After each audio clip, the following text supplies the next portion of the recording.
Sobat Pendidikan Kalimantan Utara, upaya mewujudkan peningkatan mutu pendidikan tentunya bukan tugas pemerintah saja. Kolaborasi dan semangat gotong royong sangat dibutuhkan. Gotong royong dan peran dari berbagai pihak akan memberikan peluang untuk memulihkan dan memajukan pendidikan di tanah air. Kali ini kita akan membahas bagaimana peran mitra pembangunan dengan pemerintah daerah dalam memajukan pendidikan di Bumi Benuanta, Provinsi Kalimantan Utara dalam podcast Setara, Suara Edukasi Kalimantan Utara. Bersama saya telah hadir Provinsial Manager Inovasi Kalimantan Utara, Bapak Agus Prayitno. Kami sapa terlebih dahulu, Bapak Agus, apa kabar Bapak? Sehat. Baik, terima kasih telah hadir dan bersedia sharing untuk memberikan informasi terkait mitra pembangunan khususnya di wilayah Kalimantan Utara. Pak Agus, untuk yang pertama kali mungkin bisa menyapa Sobat Pendidikan Kalimantan Utara. Jadi kami memanggilnya Sobat Pendidikan Kalimantan Utara, Pak, untuk Sobat Pendidikan yang menonton podcast Setara. Mungkin bisa perkenalkan diri dan bisa dijelaskan apa sih Pak inovasi? Ini sering didengar oleh Bapak Ibu Guru di Satuan Pendidikan, inovasi. Mungkin bisa dijelaskan apa inovasi dan apa perannya dalam pendidikan di Kalimantan Utara. Silahkan Bapak. Halo Sobat Setara, selamat sore. Terima kasih Mbak Septi. Jadi program inovasi ini adalah program kemitraan antara pemerintah Australia dengan pemerintah Indonesia, di mana di dalam pemerintah Indonesia ini di bawah naungan Kementerian Pendidikan dan Kementerian Agama. Jadi program inovasi ini kita fokusnya di sektor pendidikan, khususnya di pendidikan dasar di kelas awal ya.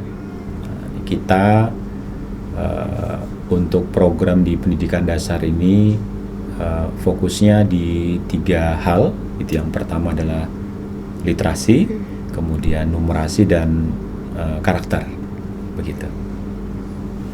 Baik, untuk intervensi yang dilakukan ini untuk inovasi apakah hanya di Kalimantan Utara Pak atau ada beberapa daerah di Indonesia? Oke, jadi program inovasi ini secara resmi itu mulai di tahun 2016 ya. Itu batch pertama ada di Provinsi Nusa Tenggara Barat. Kemudian di tahun 2017 ini masuk ke batch kedua, itu ada 3 tambahan provinsi. Yang pertama adalah Nusa Tenggara Timur, NTT, kemudian Jawa Timur dan Kalimantan Utara. Nah, Kalimantan Utara sendiri itu resmi kita masuk itu sejak September 2017, dan kala itu di bulan Desember 2017 secara resmi penandatangan MOU antara Kementerian Pendidikan dengan Gubernur Kaltara waktu itu dan Gubernur Kalimantan Utara dengan Bupati Bulungan dan Bupati Malinau. Baik, berarti untuk intervensi yang dilakukan pertama kali untuk wilayah Kaltara di mana Pak? Kalau di fase 1 hingga fase 2 itu kita di Kaltara itu punya kabupaten rintisan, yaitu Kabupaten Bulungan, itu mewakili kabupaten wilayah urban atau perkotaan. Kemudian yang kedua Kabupaten Malinau, ini mewakili kabupaten rural atau kabupaten remote ya, mewakili wilayah remote atau terpencil begitu, karena kita tahu Malinau juga punya wilayah-wilayah kecamatan pedalaman ya itu. Nah, kemudian di fase 2 mulai tahun akhir 2019 secara bertahap kami mulai mengimbas itu ke kota Kabupaten Tanah Tidung, kemudian 2021 ke Kota Tarakan, dan Desember 2022 kita masuk ke Kabupaten Nunukan. Kira-kira begitu Mbak Sipti. Baik, berarti diawali dengan di Kabupaten Bulungan dan Kabupaten Malinau ya. Betul. Pak ya, dan terakhir di Kabupaten Nunukan. Untuk intervensi, karena wilayah-wilayah ini memiliki tantangan yang berbeda begitu Pak ya. Nah, untuk dari inovasi ini apakah sama memberikan intervensinya terkait literasi numerasi atau bagaimana Pak? Ya, jadi kalau basis intervensi sama. Jadi mandat yang diberikan kepada kami untuk bisa membantu daerah sebagai mitra program tidak ada yang berbeda ya, gitu. Hanya saja kita punya pendekatan. Nah, salah satu pendekatan yang kami gunakan untuk membantu daerah itu namanya PDIA, Problem Driven Iteration and Adaptation, atau bahasa mudahnya adalah masalah lokal, solusi lokal. Jadi ketika kita membantu daerah itu dengan cara atau strategi, kita tidak sedang membawa desain dari Jakarta atau bahkan desain dari Australia, tetapi dengan pendekatan masalah lokal, solusi lokal, kita membantu daerah menyesuaikan dengan apa yang menjadi problem utama di daerah tersebut. Sehingga apa yang terjadi ketika kami masuk ke Kabupaten Bulungan dengan Kabupaten Malinau, itu dalam praktiknya intervensi yang kami lakukan berbeda. Karena walaupun sama-sama berada di Provinsi Kalimantan Utara, Bulungan dengan Malinau memiliki karakteristik masalah yang berbeda dalam konteks pendidikan dasar. Kira-kira begitu. Oke, baik. Berarti tadi masalah lokal, solusi lokal ya Pak ya. Namun di antara kabupaten ini Pak, kira-kira yang problemnya atau masalahnya atau tantangannya yang paling dirasakan oleh inovasi itu di kabupaten mana Pak? Ya, sebenarnya kalau kita bicara tantangan besar kecilnya, rasanya kita tidak bisa mengatakan salah satu kabupaten lebih sulit, yang lainnya lebih mudah gitu ya. Masing-masing punya tingkat kesulitannya, masing-masing punya karakter yang berbeda. Di Malinau misalnya, ketika kita di awal 2017 sebelum kita masuk ke Kalimantan Utara, kita diawali dengan melakukan semacam assessment gitu ya. Assessment untuk melihat intervensi apa yang pas yang bisa kita lakukan untuk membantu Kalimantan Utara. Nah, pada saat itu dari hasil assessment yang dilakukan, ternyata memang benar ada problem-problem terkait dengan literasi gitu ya. Misalnya banyak guru-guru kita itu secara pedagogi itu sangat lemah, tetapi belum mendapat semacam intervensi khusus bagaimana pedagogi dalam konteks literasinya itu dikuatkan. Hampir semua guru-guru kita itu sudah punya pengalaman pelatihan, tetapi tidak bisa dipungkiri pelatihan-pelatihan yang masih dilakukan sifatnya masih penguatan dari sisi administratif, belum pada tataran konten gitu ya. Sehingga ketika kami datang ke sekolah, kemudian kita lihat proses pembelajaran, kala itu kami masih banyak menemukan guru-guru itu tidak terlalu memberi perhatian kepada katakanlah anak-anak yang dianggap bermasalah dalam tanda petik. Misalnya dalam satu kelas ada anak yang berlarian ke sana kemari, padahal dalam sesi pembelajaran mungkin bagi pandangan awam gurunya tidak pedulian kira-kira gitu atau kurang perhatian. Tapi sejatinya setelah kita tadi berdasarkan assessment dan kita melakukan wawancara, guru-guru menemukan tidak semua anak-anak khususnya di kelas awal itu sejatinya siap belajar. Kenapa? Karena masalah-masalah teknis ya. Misalnya tidak semua anak di Kaltara masuk SD itu melalui proses pendidikan prasekolah misalnya, langsung ke SD, sehingga banyak masalah. Jangankan soal kemampuan membaca, pegang ballpoint saja masih bermasalah.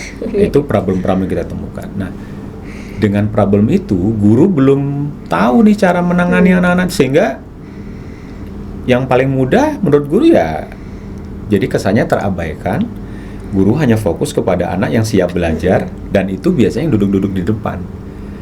Jadi temuan-temuan itu menguatkan kami, ini memang harus diintervensi. Nah, ketika itu kita lakukan, kita berdiskusi dengan Dinas Pendidikan misalnya, salah satu pendekatan pelatihan guru untuk meningkatkan pedagogi di kemampuan literasi itu dilakukan dengan cara menguatkan sistem. Sistem di sini dimaksud adalah melalui KKG. KKG ya. Betul, kelompok kerja guru gitu ya. Nah, ketika itu mau kita lakukan di Malinau, itu tidak mudah. Kenapa? Karena sebagian besar wilayah di Kabupaten Malinau itu adalah daerah-daerah pedalaman yang tetap ada, KKG ada, tetapi jarak sekolah di satu KKG saja itu bisa menempuh waktu, misalnya dengan jalan kaki 1 hari lebih, atau mungkin lewat sungai bisa lebih dari 2-3 jam. Yang sungainya jangan kita bayangkan seperti Sungai Kayan, Mbak. Sungai yang jeramnya banyak, dan itu tidak mudah, sehingga kita mencari cara. Ini nggak bisa mengintervensi guru dengan pelatihan berbasis KKG di Kabupaten Bulungan dengan di Kabupaten Malinau gitu ya. Makanya walaupun sama-sama tujuannya ingin meningkatkan kemampuan pedagogi guru, tetapi kalau di Malinau kita menggunakan pendekatan misalnya dengan program remote area. Gitu ya. Kira-kira begitu. Baik Pak. Septi. Tadi diceritakan 2 kabupaten yang sebenarnya kalau Malinau ini tantangannya lebih ke geografis ya Pak ya. Nah, itu juga salah satu kendala yang terjadi begitu ketika mengundang atau kita ke sana begitu untuk melakukan pendampingan, anggaran dan letak geografis yang sepertinya sulit dijangkau. Nah, kalau dari inovasi mungkin bisa berbagi Pak sebagai mitra bagaimana dengan guru-guru yang ini tidak hanya terjadi di Malinau, di Kabupaten Nunukan seperti Bapak Ibu guru yang ada di Krayan. Nah, itu pendekatan yang dilakukan oleh mitra pembangunan dalam hal ini inovasi untuk mendampingi guru-guru atau tidak melupakan guru-guru yang berada di remote area seperti apa Pak? Ya, jadi khusus untuk Kabupaten Malinau, seperti yang tadi saya cerita sebelumnya, kita siapin program khusus. Jadi program remote area itu yang menjadi pilot itu adalah Kabupaten Malinau. Jadi kita juga terus mencari pola, kita terus mencari bentuk yang cocok untuk bisa membantu bagaimana meminimalisir kesenjangan pendidikan di daerah-daerah pedalaman ya, dengan di kota begitu. Salah satunya dengan bungkus besar di program remote ya. Jadi yang sudah kami lakukan itu adalah kami memilih beberapa titik, misalnya kayak di Mentarang Hulu, di Sungai Bo, atau di Pujungan. Setelah kita berkoordinasi dengan Dinas Pendidikan, itu mencari local champion, mencari aktor-aktor yang bagus. Itu bisa kepala sekolah, bisa guru, yang kemudian kenapa kok harus yang champion? Karena harapannya kita mengintervensi aktor-aktor ini yang kemudian masing-masing itu bisa mengimbaskan kepada rekan-rekan atau kolega sejawatnya di sekolah yang berada di sekitaran mereka gitu. Ya karena memang KKG nggak bisa dilakukan, Mbak Septi. Gitu ya. Nah itu sudah berjalan cukup baik. Salah satu dari peserta yang sekarang sudah kita sering undang sebagai narasumber untuk bicara soal bagaimana salah satu strategi membangun pendidikan di wilayah terpencil adalah Pak Aziz. Oh iya, Pak Aziz. Oke, mungkin kenal ya. Iya. Pak Aziz, saya lupa nama SD-nya, tapi beliau salah satu guru kelas di Mentarang Hulu. Iya, SD 008 Pak. Betul. Jadi kalau saya boleh cerita sedikit lebih detail, jadi kala itu Dinas Pendidikan Kabupaten Malinau itu selalu punya problem bagaimana ya menguatkan pendidikan di wilayah terpencil, di wilayah pedalaman. Salah satu problemnya adalah guru yang ditempatkan di pedalaman itu selalu in out. Ya, jadi in out itu isunya banyak. Misalnya lebih banyak di kotanya ketimbang di dalamnya dengan segala macam kebutuhan ya. Karena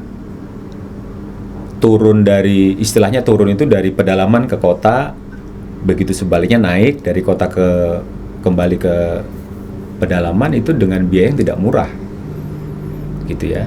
Belum lagi tantangan-tantangan yang lain. Salah satunya adalah tidak kerasan, karena mengajar di pedalaman itu kan ada isu sentral ya. Apa itu? Kebutuhan logistik misalnya, cari beras susah dan segala macam ya. Beda kalau memang orang lokal yang sudah terbiasa dengan kondisi yang terbatas, nggak ada masalah.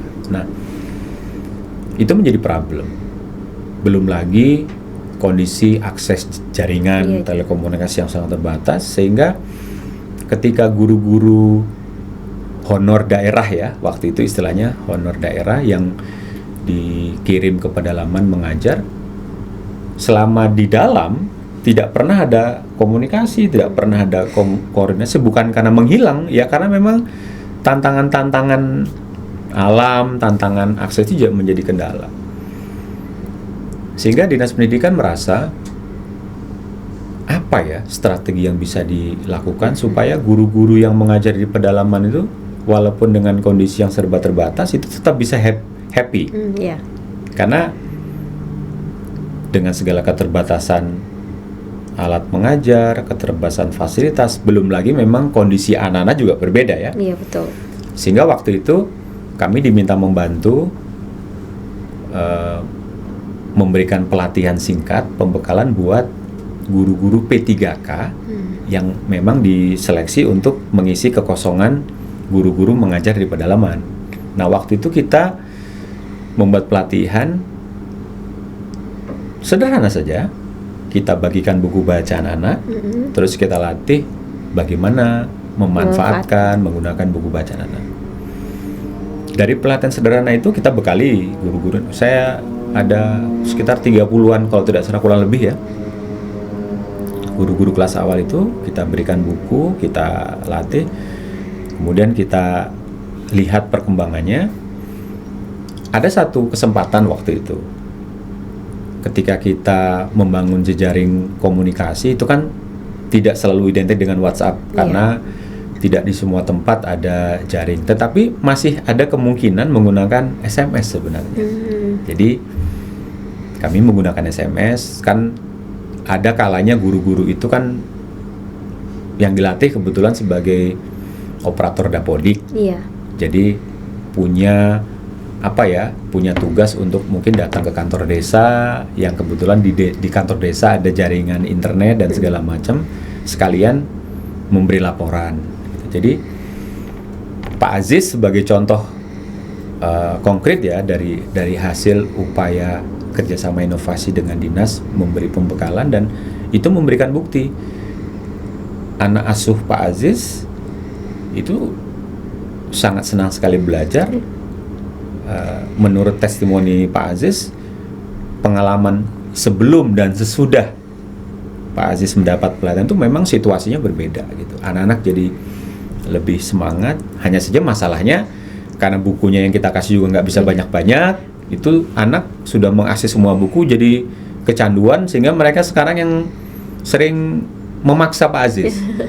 Kapan Pak bukunya datang baru dan seterusnya. Tapi intinya itu salah satu cara kita. Ada potensi yang luar biasa. Kita bisa kok memastikan secara berlahan bahwasanya pendidikan di wilayah terpencil itu bisa kita lakukan, paling tidak upaya meminimalisir kesenjangan dengan pendidikan di kota. Begitu Mas. Oke, baik, terima kasih Pak. Ini tadi terkait kendala geografisnya. Sekarang kita beralih ke dukungan pemerintah daerah. Nah, pendekatan apa yang dilakukan inovasi selaku mitra pembangunan sehingga daerah-daerah itu atau pemerintah daerahnya itu sangat welcome menerima keberadaan inovasi ini? Karena kalau ke daerah-daerah ini kata inovasi itu sangat dikenal begitu oleh daerah-daerah atau di kabupaten di wilayah Kalimantan Utara. Ya. Eh, Seperti yang tadi saya sampaikan, jadi salah satu strategi yang kita lakukan adalah bagaimana kita memberikan persepsi, memberikan pesan kepada pemerintah daerah bahwasanya program inovasi ini adalah program dukungan teknis, bantuan kepada pemerintah daerah, dan ini adalah kerjasama G2G ya, government to government. Jadi yang pertama yang kita sampaikan adalah ini adalah program grant, murni bantuan bukan hutang. Jadi tidak ada yang punya beban psikologis begitu ya. Itu yang pertama. Yang kedua adalah kita memberikan persepsi positif kepada teman-teman di daerah bahwasanya inovasi hadir itu memang membantu, tidak malah ingin membebani. Kadang-kadang tidak mudah ya ketika kita melihat orang baru selalu dengan pandangan yang bermacam-macam. Betul. Ada yang berpikiran positif, ada yang berpikiran negatif. Nah, kami mencoba untuk memberikan kesan itu. Nah, yang ketiga adalah kami ketika melakukan proses kemitraan mulai dari tingkat kesiapan daerah. Jadi kadang kami sebagai development biasanya, karena ini kita dari Jakarta misalnya, atau ini program dari luar negeri, selalu, walaupun tidak semua ya, selalu ingin merasa kami loh yang sudah lebih baik, kami sudah punya sekeranjang solusi di belakang punggung saya gitu kan. Nah, ini yang selalu begitu. Makanya kami tidak bawa solusi. Yang kami lakukan adalah meningkatkan kapasitas lokal. Pendekatannya tadi masalah lokal, solusi lokal. Ayo kita duduk bersama, kita identifikasi apa sih yang menjadi problem utama konteks pendidikan misalnya. Nanti tinggal disesuaikan pendidikan dasar, kita elaborasi gitu ya. Sudah kita dapat mampu mengidentifikasi dengan tahapan-tahapan teknis yang kita lakukan bersama, bukan kita yang mengarahkan tapi kita lakukan bersama gitu ya. Kemudian setelah kita mengidentifikasi masalahnya, kemudian ayo kita pecahkan sama-sama. Karena itu tidak mudah. Terkadang ketika kita bicara masalah, mungkin kita nggak merasa bermasalah. Iya, itu kecenderungan kita gitu ya. Padahal di depan mata ini jelas-jelas bermasalah kok. Ada banyak kasus di sana. Kasus itu maksudnya adalah kita punya basis data. Kita bisa lihat data kemajuan pendidikan di tempat Anda seperti apa. Ketika dibandingkan dengan capaian misalnya rata-rata nasional dalam isu apapun misalnya, itu kan membuktikan berarti ada something wrong, ada hal yang keliru. Tapi bisa jadi ketika kita ngomong berbasis data, teman-teman nggak merasa punya masalah. Betul. Nah, kira-kira begitu loh. Tapi ya pelan-pelan dari diskusi informal. Kadang-kadang kan kita pengennya mau main cepat gitu. Nah, ini yang kita harus lebih sabar lah. Jadi kira-kira begitu ceritanya, Mbak Septi. Baik, ini berarti pendekatannya selain formal, informal juga. Betul. Begitu ya Pak ya? Betul. Kalau istilahnya ajak ngopi seperti itu, membicarakan terkait kemitraan ini. Baik Pak. Selanjutnya ini kami juga penasaran karena inovasi ini berlanjut begitu ya Pak untuk programnya. Nah, bagaimana strategi dari inovasi ini kalau misalnya suatu saat programnya sudah selesai begitu, isu keberlanjutan di Kalimantan Utara ini seperti apa? Ya, jadi pertanyaan bagus sekali ya. Jadi program-program pembangunan seperti kami itu selalu identik dengan strategi keberlanjutan gitu ya. Nah, biasanya kalau bicara soal strategi keberlanjutan itu baru dibicarakan, baru dibahas itu paling tidak 2 atau 3 tahun sebelum program berakhir. Biasanya begitu. Iya. Tapi kami itu kita balik. Maksudnya kita balik itu adalah ketika kita masuk di Kalimantan Utara sejak 2017 September dan memulai implementasi di Januari 2018, kami berupaya sekuat tenaga untuk menjalankan program bersama teman-teman mitra itu sudah berbasis sistem. Sistem itu maksudnya adalah memastikan dari awal proses-proses menuju keberlanjutan itu sudah disiapkan. Karena kalau nggak berbasis sistem repot. Contoh yang paling sederhana. Tadi saya cerita soal KKG. KKG itu adalah forum yang diperuntukkan bagi teman-teman guru SD untuk berkumpul, bersosialisasi sebagai sebuah komunitas. Isinya bisa macam-macam. Salah satunya adalah kegiatan-kegiatan yang bisa membantu guru dalam rangka peningkatan kompetensi. Bukan berarti rujak party nggak boleh, bukan berarti arisan nggak boleh, tapi mungkin sebelumnya mayoritas kegiatan di KKG belum sepenuhnya bisa berkontribusi positif kepada teman-teman guru. Kalaupun toh berkaitan dengan itu, misalnya kegiatan penyusunan soal, itu pun nggak tiap minggu atau tiap bulan, tergantung ketika kebutuhan itu dilakukan gitu ya. Tetapi walaupun tidak mudah ya, bukannya teman-teman guru tidak mau menggunakan KKG sebagai tempat berlatih, tapi problemnya adalah di mana fasilitatornya, atau kalau dulu namanya bagaimana dengan narasumbernya, bagaimana dengan instruksi segala macam. Oh, kalau mencari instruktur harus dari kampus, harus dari UPT seperti BPMP, kalau dulu namanya LPMP. Masih bagus kalau di Kaltara LPP-nya udah di Tanjung Selor. Lebih mudah, itu pun bagi yang gulungan. Bagaimana dulu waktu masih jadi Kaltim harus dan seterusnya. Jadi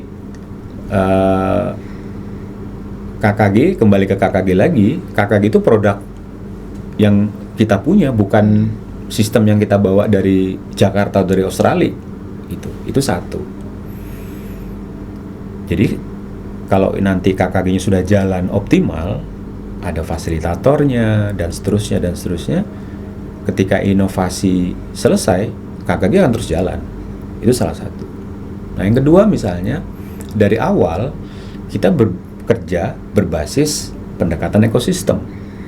Jadi kita berikan persepsi kepada teman-teman di Kabupaten Mitra bahwasanya membangun sektor pendidikan, membangun sumber daya manusia dalam konteks ini itu nggak bisa kerja sendiri.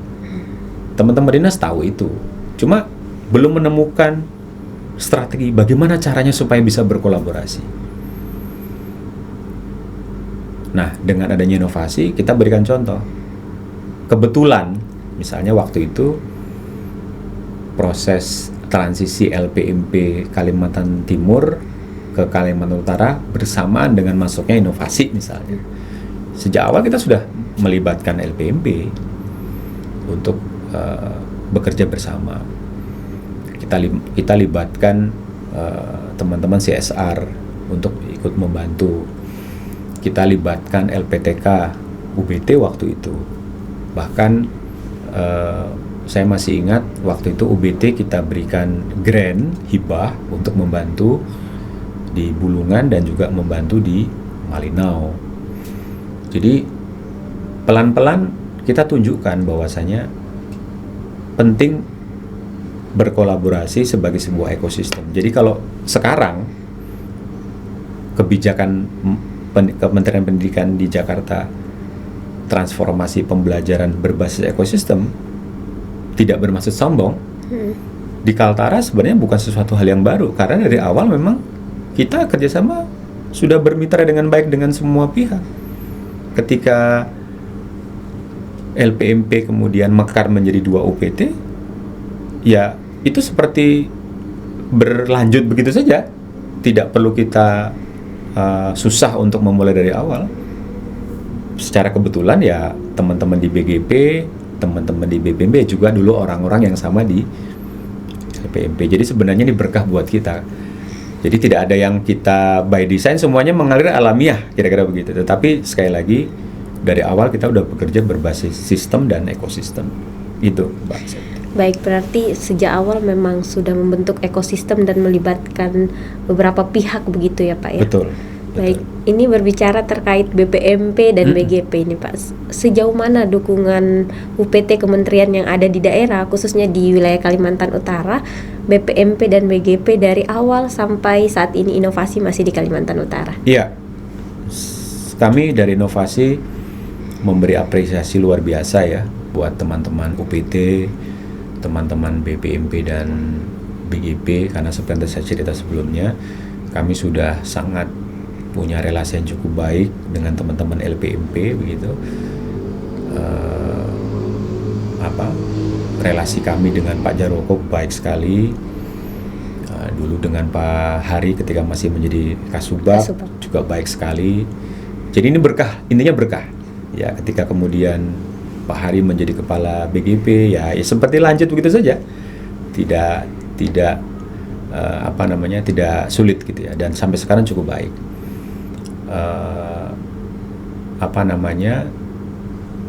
Kita saling menguatkan, apalagi memang inovasi sebagai program kemitraan di tingkat pusat, dan inovasi menjadi menjadi salah satu kepanjangan tangan dari Kementerian Pendidikan untuk menggodok sebuah kebijakan. Ini inovasi kira-kira ilustrasinya sama seperti laboratorium ya. Jadi sebelum sebuah kebijakan disebarluaskan secara besar ke Indonesia, itu diuji cobakan di beberapa provinsi mitra, di beberapa kabupaten mitra di inovasi. Jadi kami sangat sangat cukup baik soal itu. Di awal-awal tahun kita implementasi masih LPMP misalnya, bagaimana waktu itu kita membantu Kabupaten Bulungan dan Kabupaten Malelo untuk penguatan program literasi. Itu salah satu masalahnya adalah tidak banyak guru-guru yang bisa dipromosikan menjadi kepala sekolah. Konteks Bulungan misalnya, bukan karena ketidakmampuan guru-guru kita, tetapi karena administratif. Banyak guru-guru di Kabupaten Bulungan yang belum bisa diangkat karena belum memenuhi syarat golongan kepangkatan. Karena keterbatasan. Karena tadi Bulungan waktu itu masih Kalimantan Timur, mau ikut seminar atau ikut kegiatan yang bisa berdampak pada peningkatan angka kredit itu jadi minim sekali.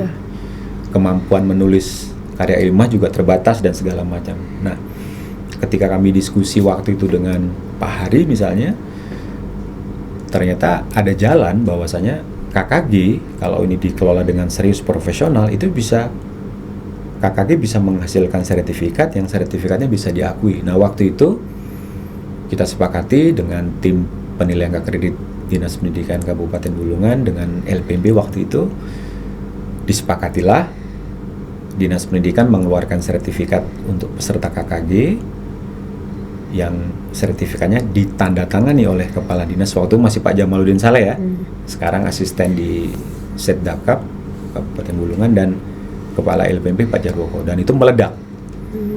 Kepala sekolah, guru-guru kita yang ikut KKG terfasilitasi bisa mengkonversi menjadi angka kredit, dan itu bisa berdampak pada kenaikan pangkat. Dan itu banyak testimoni dari teman-teman guru-guru senior yang kemudian bisa dipromosikan menjadi kepala sekolah. Itu salah satu bukti bahwasanya kolaborasi yang kita lakukan antara inovasi dengan LPMP waktu itu sedikit banyak bisa memberi kontribusi menyelesaikan masalah lokal Kabupaten Bulungan. Masalahnya apa?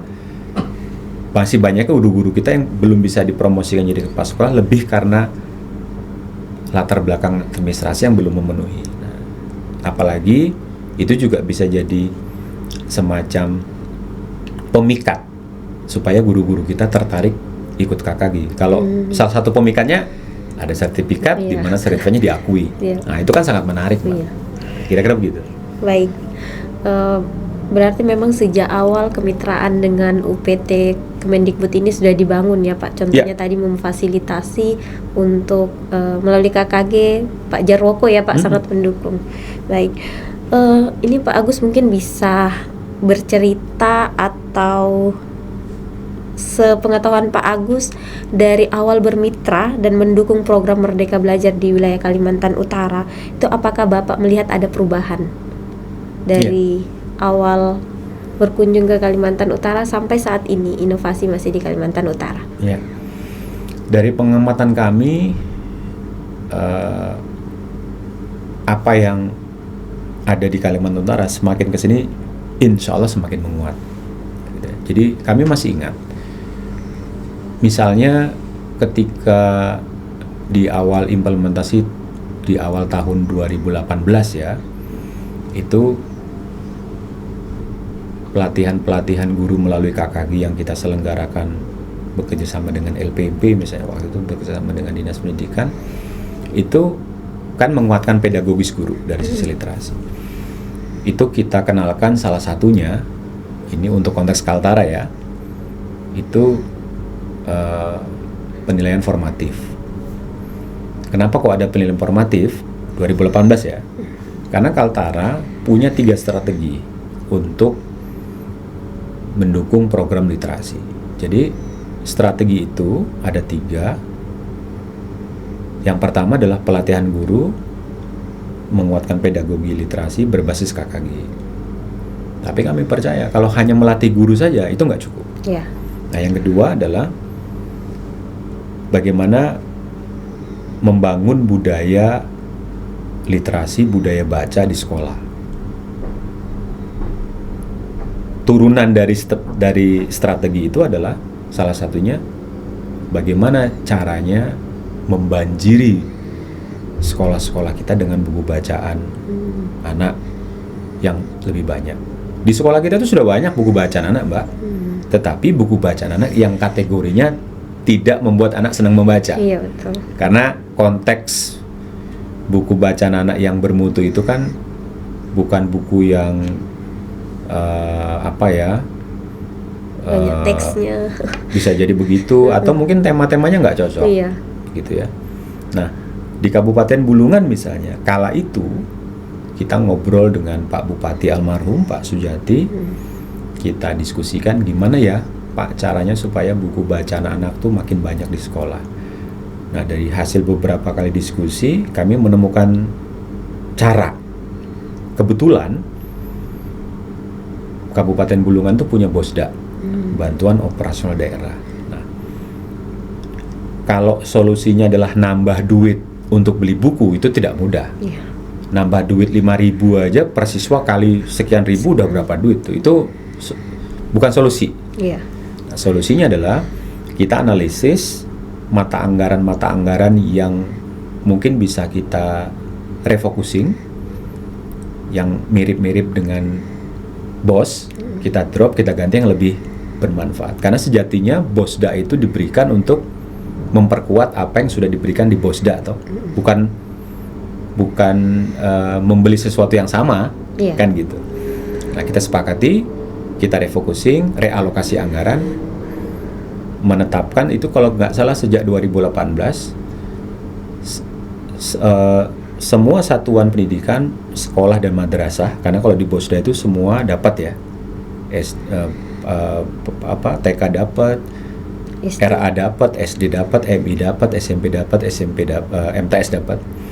Itu di salah satu mata anggaran itu mewajibkan setiap sekolah membeli 5 judul buku bacaan anak, per judul minimal 5 eksemplar. Jadi setiap satuan pendidikan itu minimal membeli 25.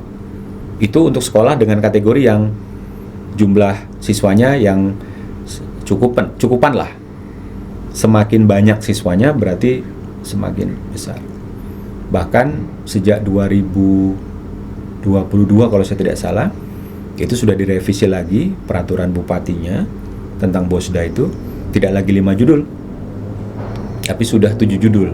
Sama per judul 5 eksemplar. Nah itu di satu sisi kita juga minta bantuan dari donatur yang lain untuk mengirim buku banyak. Itu yang kedua. Nah yang ketiga, untuk bisa membantu program literasi, yang ketiga adalah bagaimana membantu anak-anak yang lamban membaca atau slow learners. Kita percaya, kita mengadvokasi kepada guru-guru kita, tidak ada anak yang bodoh. Yang ada adalah anak yang cepat belajar dan anak yang lambat belajar. Hanya problemnya, guru kan tidak punya keterampilan, tidak tahu caranya gimana nanganin yang lamban-lamban ini. Itu kenapa kemudian cerita saya di awal, anak berlarian dibiarin, bukan karena gurunya malas, bukan, tapi karena nggak tahu caranya gimana. Nah, dari ketiga strategi ini itu diformulasikan menjadi materi-materi pelatihan di KKG. Makanya salah satu cara gimana mengatasi strategi ketiga anak lamban tadi, kita kenalkan strategi penilaian formatif. Itu 2018. Belum bicara berdiferensiasi. Iya. Jadi itu baru yang pertama ya. Belum lagi soal pembelajaran aktif dan segala macam. Jadi secara tidak langsung sebenarnya kami itu sudah mengenalkan prinsip-prinsip kurikulum merdeka kepada guru-guru kita. Sehingga ketika mulai ada kebijakan guru sekolah penggerak menggunakan prototype, kemudian resmi kurikulum merdeka, di Kaltara tidak terlalu banyak gesekan. Kenapa? Karena ibaratnya secara prinsip ya, esensinya mereka tuh udah menerapkan apa yang diajarkan di kurikulum prototype atau kurikulum merdeka. Hanya seragamnya atau bungkusnya saja yang berubah. Isinya tetap sama. Nah itu salah satu berkah tersendiri buat Kaltara waktu itu. Apalagi Mbak Septi harus ingat, ketika pandemi melanda itu tidak mudah. Banyak sekolah tutup dan segala. Tapi alhamdulillah untuk konteks Kaltara masih bisa dikatakan cenderung terjaga, walaupun tetap ada proses. Tapi menurut itu terus tidak anjlok benar, tetapi ya itu tadi karena saya masih ingat dukungan kita kepada pemerintah Kabupaten Bulungan lewat Dinas Pendidikan dan juga Malino itu tetap terjalani baik, walaupun semua kegiatannya berbasis daring waktu itu ya. Iya. Nah kira-kira begitu. Baik, berarti perubahan yang terjadi di Kalimantan Utara berkat adanya mitra pembangunan inovasi ini, salah satunya tadi mereka penilaian informatif ya Pak ya. Mereka tidak terlalu kaget dengan apa yang diterapkan sekarang di kurikulum merdeka karena mereka sudah terbiasa. Iya, baik. Pak Agus, ini menarik yang diceritakan terkait tantangan yang dihadapi di Kalimantan Utara. Tidak hanya tadi kalau kita berbicara banyak literasi ya Pak, literasi numerasi, namun bagaimana mitra pembangunan ini melihat tantangan lain yang ada di Kalimantan Utara seperti anak putus sekolah atau terkait kekerasan.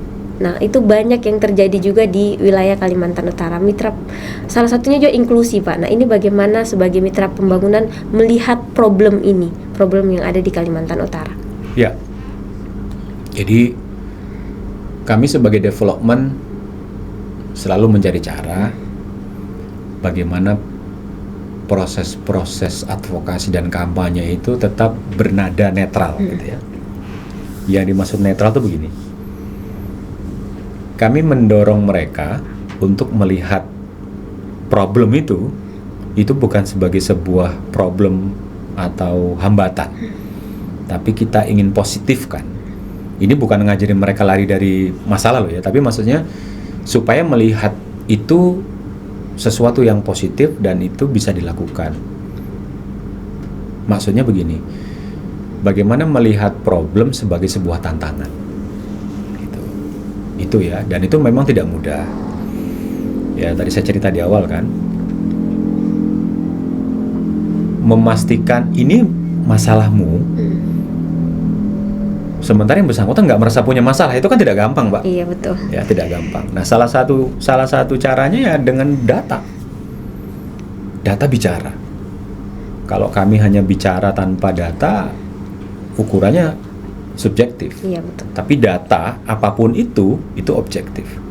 Tinggal bagaimana respon kita, mau responnya reaktif atau responnya reflektif, kan begitu. Nah, nada-nada atau pola-pola positivisme itu yang kemudian kita tularkan pelan-pelan. Misalnya ya reaktif boleh, itu manusiawi, tetapi jangan reaktif mendominasi. Kita ingin apapun data itu kita lihat sebagai sebuah proses reflektif, sehingga kita masih tetap dalam kondisi yang yang sadar gitu ya. Ini harus kita harus kita kelola gitu. Itu yang pertama. Yang kedua adalah kita selalu memberikan ruang kepada teman-teman untuk berdiskusi. Itu kenapa misalnya inovasi itu juga punya staff di masing-masing kabupaten, supaya memperpendek koordinasi. Jadi kalau misalnya kami harus ada di provinsi, itu kan ya namanya mitra, kita kan nggak tahu, tiba-tiba Pak Kadis puyeng nih, bisa nggak Pak Agus datang, saya mau ketemu, mau curhat misalnya gitu. Saya nggak bisa bayangin kalau Pak Kadis Pendidikan Bulungan yang dekat nggak ada masalah, tapi kalau Pak Kadis Pendidikan Malinau kala itu misalnya kan susah. Nah, jadi kita punya perwakilan di Bulungan, kita punya perwakilan di Malinau, kemudian bertambah di KTT dan seterusnya sampai di Nunukan. Itu dalam konteks memperpendek koordinasi dan mempermudah komunikasi gitu ya. Tetapi memang tidak bisa dipungkiri salah satu problem yang terbesar adalah relasi politik ya. Kita nggak bisa pungkiri itu karena memang kita tidak punya kewenangan sampai pada bagian itu ya. Misalnya proses penggantian kepala sekolah, ya itu kita nggak bisa intervensi kan? Iya betul Pak. Nah, misalnya ketika kita berdinas dengan dinas pendidikan kan tidak hanya dengan kepala dinas, dengan kabid pendidikan dasar atau kabid pembinaan ketenagaan. Itu adalah orang-orang penting untuk memastikan program kita di lapangan jalan. Nah, kalau kemudian dengan alasan politik misalnya, ini proses kawan-kawan diganti, itu juga tidak mudah buat kita. Gitu. Nah, hal-hal yang seperti itu yang memang terjadi. Tetapi bagi kami inovasi, saya pribadi selalu bilang kepada teman-teman untuk membantu melihat kabupaten itu selalu dengan perspektif optimisme. Kalau misalnya dalam proses advokasi di salah satu daerah mitra belum begitu optimal, ya memang mungkin belum momentumnya saja. Yang paling penting dengan latar belakang optimisme dan proses iterasi, terus digali, terus dilakukan upaya-upaya improvement atau perbaikan, saya yakin momentum itu pasti akan ketemu. Hanya tinggal kapannya aja gitu. Nah, gitu kira-kira Mbak Septi. Oke, baik Pak Agus. Nah, ini menarik untuk saat ini itu intervensi yang dilakukan inovasi seluruh wilayah yang ada di Kalimantan Utara ya Pak ya. Nah, mungkin dari Pak Agus ini bisa menyampaikan untuk mitra sebenarnya tidak harus seperti inovasi. Perusahaan-perusahaan yang ada di kabupaten itu bisa diajak bermitra dari pemerintah daerahnya. Nah, saat ini hal itu sedang kami galakkan begitu. Bagaimana dukungan mitra pembangunan ini di daerah juga mau berkontribusi untuk pendidikan. Mungkin Pak Agus bisa sharing atau mengajak begitu mitra-mitra pembangunan yang potensial yang ada di daerah untuk bersama-sama mendukung pendidikan di wilayah Kalimantan Utara, Pak. Ya. Saya juga punya berita baik nih buat Sobat Setara ya. Jadi sekarang inovasi sudah masuk fase 3 dan ini adalah proses perpanjangan program, dan fase ini itu dimulai dari 1 Januari 2024 sampai Desember 2027, dan insya Allah juga akan diperpanjang sampai fase 4, fase terakhir sampai Desember 2031. Jadi totalnya inovasi akan tetap ada di Kalimantan Utara sebagai provinsi mitra itu hingga Desember 2031. Itu yang pertama. Yang kedua, kita sedang proses penguatan ekosistem pendidikan daerah. Artinya kita ingin memastikan bagaimana kita sebagai mitra pembangunan dari berbagai macam sektor ya, inovasi, contoh inovasi dari mewakili misalnya mitra pembangunan dari sisi development, kemudian mungkin nanti dari sisi perusahaan, dari sisi perguruan tinggi, kemudian dari misalnya LSM lokal, gitu ya. Semua punya kontribusi, dan sekarang saya pikir sudah waktunya kita harus membangun super team. Mungkin kalau dulu namanya masih Superman ya, semuanya masih jadi hero sendiri-sendiri. Sekarang tuh tetap jadi hero, tapi yang keren tuh adalah hero kalau super team. Jadi kayak Avengers gitu lah. Ya, jadi di situ ada Thor, ada Batman, ada Spider-Man, macam-macam. Itu menjadi satu komunitas, The Avengers. Jadi ayo kita jadi Avengers buat Kalimantan Utara untuk membangun pendidikan Kaltara yang lebih baik. Mengingat ke depan Kaltara sudah jauh lebih seksi dalam tanda petik. Ada green industries di Bulungan, ya. Ada bendungan Kayan, ada bendungan Mentarang yang itu luar biasa, yang juga berdampak nanti untuk kemajuan ekonomi Kaltara juga. Dan yang paling penting, karena ibu kota sudah pindah, ya, kita menjadi salah satu penyangga utama untuk ibu kota negara baru, ibu kota Nusantara, sehingga semua ini hanya bisa diperkuat kalau kita semakin siap dengan sumber daya manusia yang unggul, maka kita tidak akan jadi penonton. Nah, itu hanya bisa dilakukan kalau semua pihak, terutama mitra pembangunan ya, khususnya mitra pembangunan itu bersatu padu untuk bisa membantu pemerintah daerah menguatkan sektor pendidikan atau sektor-sektor yang lain sesuai dengan kewenangan masing-masing. Begitu, Pak. Baik, terima kasih Pak Agus. Ini mungkin yang terakhir nih Pak, pesan untuk guru-guru yang ada di wilayah Kalimantan Utara untuk terus semangat begitu. Mungkin ada pesan untuk guru-guru di wilayah Kalimantan Utara, disilahkan Pak. Ya, terima kasih Mbak Septi. Untuk Sobat Setara dari kolega saya, teman-teman guru, dan juga mungkin kepala sekolah ya. Sebentar lagi kita akan ganti rezim nih. Kita akan ganti presiden. Itu artinya pasti akan ada perubahan. Begitu ya. Biasanya katanya ganti menteri, ganti kurikulum. Tapi saya ingin memberikan satu penguatan kepada teman-teman saya, tidak usah terlalu memusingkan soal hal-hal yang mungkin terjadi mempengaruhi bayangan-bayangan atau pikiran-pikiran kita. Saya pikir apapun yang terjadi, mau rezimnya bergantikah, kurikulumnya bergantikah, buku pelajarannya berganti, itu tidak akan mengurangi perhatian kita untuk pendidikan anak-anak kita yang lebih baik.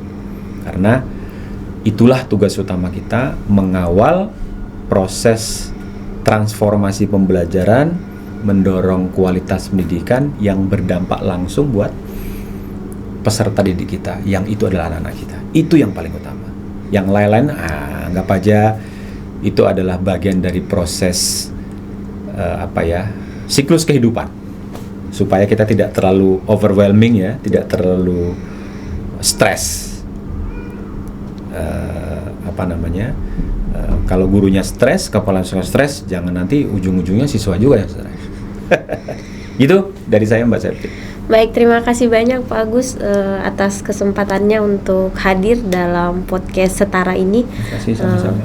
Semoga kehadiran Bapak Agus di sini dapat memberikan dampak bagi kami terutama dapat mengajak mitra-mitra pembangunan lainnya yang mungkin masih belum tertarik untuk di dunia pendidikan. Dengan adanya podcast ini, mitra-mitra potensial yang ada di daerah dapat bergabung begitu untuk berkolaborasi memajukan pendidikan yang ada di Kalimantan Utara.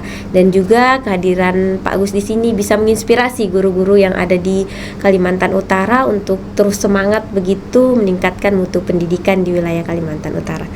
Baik, sahabat pendidikan, demikian podcast kali ini. Saya Septi selaku host pamit undur diri. Dan untuk sahabat pendidikan, apabila ada yang ingin ditanyakan terkait program-program Merdeka Belajar, bisa menghubungi nomor di bawah ini atau menghubungi pihak BPMP Provinsi Kalimantan Utara. Akhir kata, wabillahi taufiq wal hidayah. Wassalamualaikum warahmatullahi wabarakatuh. Sampai jumpa. Sampai jumpa.